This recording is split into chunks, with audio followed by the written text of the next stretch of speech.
Hello everyone, welcome back. तो Iran में बहुत ज़्यादा प्रोटेस्ट चल रहे हैं जिसमें कि 31 लोग मारे जा चुके हैं और 1500 से ज़्यादा की गिरफ्तारी हो चुकी है। वहाँ पे इंटरनेट भी शट डाउन कर दिया गया है, व्हाट्सएप बंद करा दिया गया है, इंस्टाग्राम बंद करा दिया गया है ताकि जो भी वीडियो वायरल हो रही थी वो ना हो पाए एनी मोर। अब इन प्रोटेस्ट्स का लेटेस्ट रीजन क्या है और क्या रेवोल्यूशन आने के ईरान में कोई चांसेस हैं? अगर आता है तो फिर इसके क्या इफेक्ट होंगे बाकी कंट्रीज पर? So let's discuss this all in detail.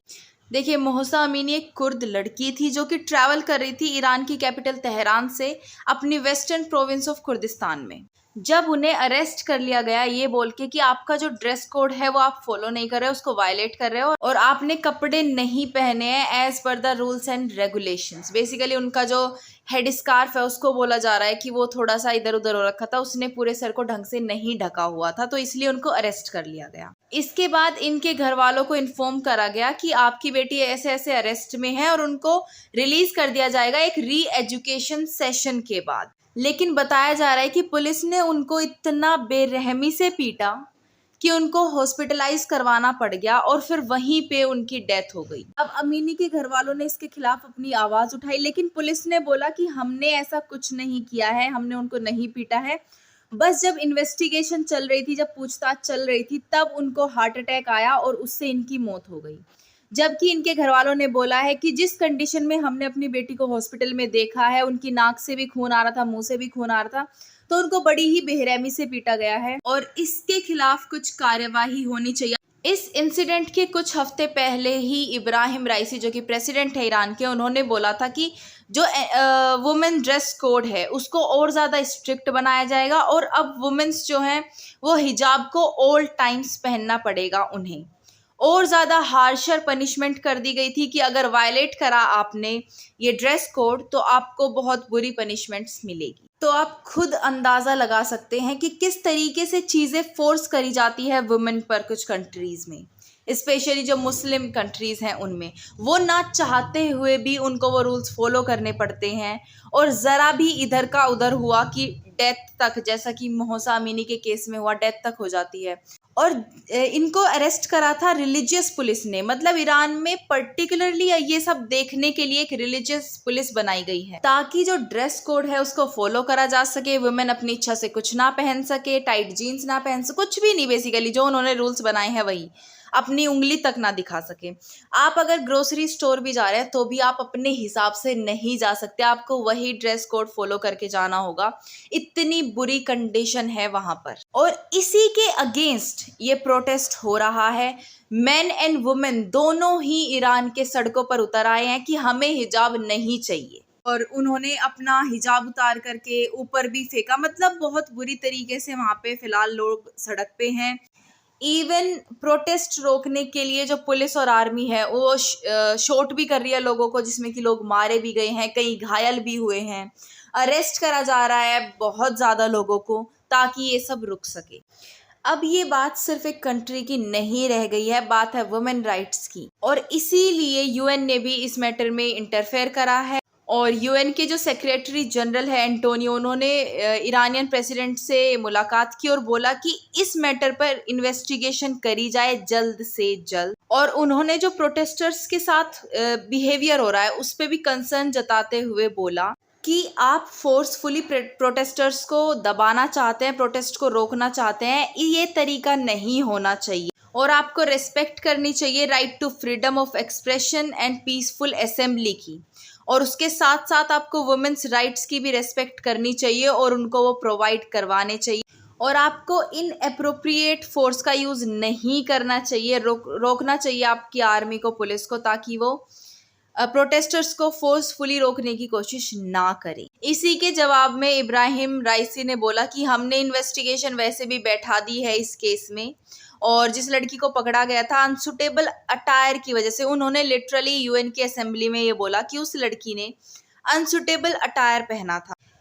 तो मतलब वो अभी भी अपनी गलती मानने को तैयार नहीं है कि उनकी कंट्री में वुमेन को कोई राइट नहीं है, कुछ नहीं है।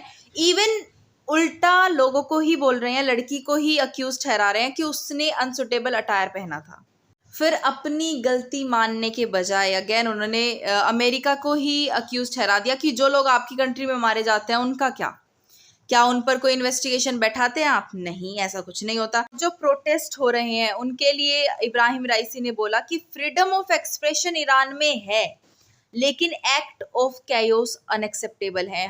जो कैओटिक सिचुएशन प्रोटेस्टर ने बना रखी है, हम उसको एक्सेप्ट नहीं करेंगे और उसको दबाएंगे बाई एनी मीन्स। अब मैं एक बात यहाँ पे क्लियर कर दूं कि ये जो लेटेस्ट रीज़न रहा है प्रोटेस्ट का, ये अपनी जगह है और बिल्कुल सही भी है, लेकिन आपको पता ही होगा ईरान पे बेहद सैंक्शंस लगे हुए हैं, एफएटीएफ की ब्लैक लिस्ट में है, ट्रेड नहीं कर पाता है। तो ईरान की जो फिनेंशियल कंडीशन है, जो इकोनॉमी है, वो काफ़ी डाउन है अभी के टाइम पे। इवन माना जाता है कि 60% ऑफ ईरान पॉपुलेशन वो पॉवर्टी को झेल रही है। तो लोगों के अंदर ये भी गुस्सा है कि आप राइट्स कुछ नहीं देते हो लोगों को, एक कंट्री के डेवलपमेंट के लिए कुछ नहीं करते हो, ऊपर से आप बॉम्ब न्यूक्लियर वेपन बनाने के चक्कर में आप सैंक्शंस लगवा के बैठ गए हो, ट्रेड नहीं हो पा रहा है, कहीं से इंपोर्ट एक्सपोर्ट नहीं होता है, आपकी इकोनॉमी नहीं बढ़ रही है, लोग खाने को खाना नहीं है लोगों के पास, इतनी बुरी कंडीशन है। तो वो भी गुस्सा है लोगों के अंदर बहुत दिनों से। कोई अपॉर्चुनिटी नहीं है लोगों के पास, कोई आपका ब्रांड फेमस नहीं है, कोई बाहर की कंट्रीज नहीं आती आपकी कंट्री में इन सब चीज़ों की वजह से, डेवलपमेंट के नाम पे ज़ीरो। तो ये भी गुस्सा है लोगों में। देखो, इंटरनेट ना एक बहुत बड़ा सोर्स होता है कि आपको देश दुनिया का पता चलता है। तो वही इंटरनेट का अगर आप यूज़ कर रहे हैं एक ऐसी कंट्री में जहाँ कोई राइट्स नहीं है, कोई डेवलपमेंट नहीं है, तो आपके अंदर गुस्सा भरेगा कि हमारी कंट्री क्यों नहीं उस तरीके से आगे बढ़ रही है जैसे बाकी कंट्रीज बढ़ रही है। तो वो भी एक मेन रीज़न है यहाँ के प्रोटेस्ट का। और कोई देखो, चांसेस बहुत कम है कि ये रेवोल्यूशन में चेंज हो जाए, क्योंकि जो अगेन रूल्स एंड रेगुलेशंस है और जो इब्राहिम राइसी हैं वो अभी भी नहीं मान रहे हैं, वो हर पैतरा अपना रहे हैं कि ये प्रोटेस्ट रुके। वो अलग बात है कि लोग भी नहीं मान रहे हैं, अभी लोग भी सड़कों पर ही हैं तब से।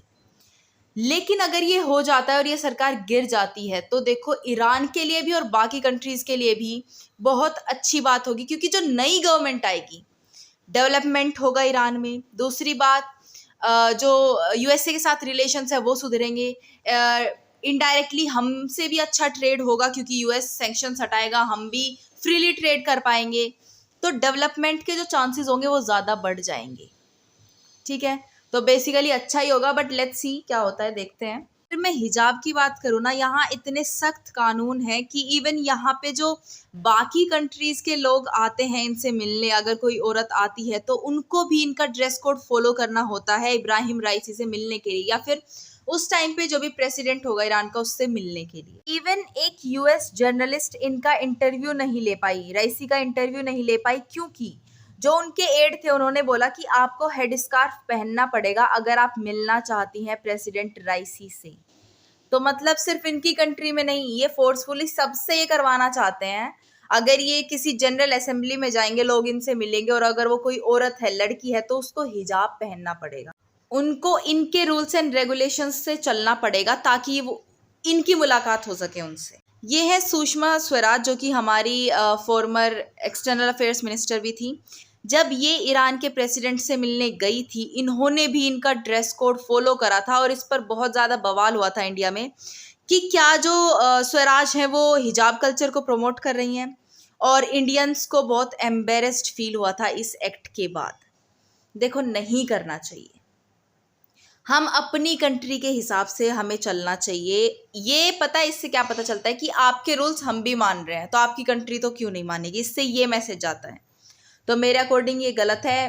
अगर नहीं मिलना मत मिलो, बट इनके रूल्स को इतना इम्पोर्टेंस मत दो कि ये उसको फोर्सफुली हर किसी पे फॉलो करवा सके।